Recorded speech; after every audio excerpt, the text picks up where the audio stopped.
আসসালাম। আপনার কি সমস্যা নিয়ে আসছেন? আমার কানের সমস্যা, কানের ভিতরে বুঝতে পানি আসে, কানের ভিতরে শব্দ করে, শব্দ নিয়ে আমি মাথার ভিতরে শব্দ করে।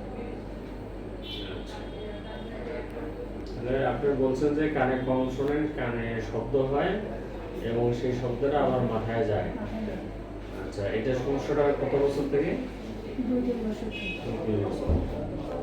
আচ্ছা, ঠিক আছে, আমরা পরীক্ষা করে দেখি কানে কোনো সমস্যা আছে কিনা। দেখি একটু সুন্দর করে। হ্যাঁ, ঠিক আছে। এটা দেখি, এটা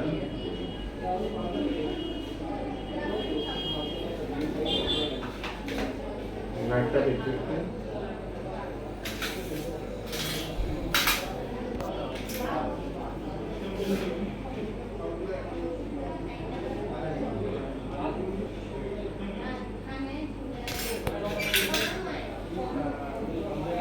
গলায় কোনো সমস্যা আছে কিনা দেখে যাচ্ছে, সমস্যা নাই।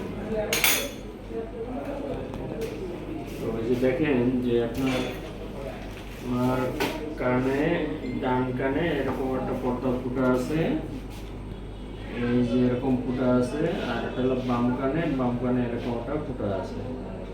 এটা ফুটা আমার যেটা ধারণা, যেটা কানের পর্দা ছিদ্র বলে, এটা মিনিমাম 9 থেকে 10 বছর আগে থেকে সমস্যা শুরু হতে পারে। যাই হোক, এখন আমাদের চিকিৎসার টার্গেট হচ্ছে যে কানে ইনফেকশন আছে, ইনফেকশনটা আগে কন্ট্রোল করা।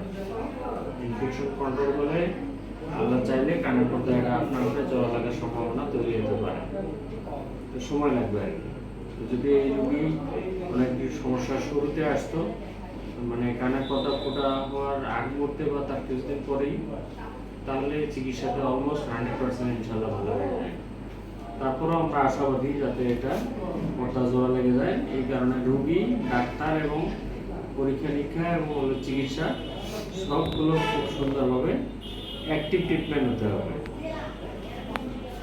রোগী যদি সুন্দরভাবে কথা শোনেন, আমরা যদি খুব ভালো মতো চিকিৎসা দিই, উনি উপদেশগুলো ভালো করে শোনে, তাহলে ইনশাল্লাহ একটা ভালো পরিবেশ তৈরি হতে পারে। তো এই জন্য আপনাদের এরকম সমস্যা থাকলে আপনারা অবহেলা না করে নাক কান গলা বিশেষজ্ঞ ডাক্তারের পরামর্শ নেবেন। সবাই সুস্থ থাকুন, ভালো থাকুন। ধন্যবাদ আপনাদের।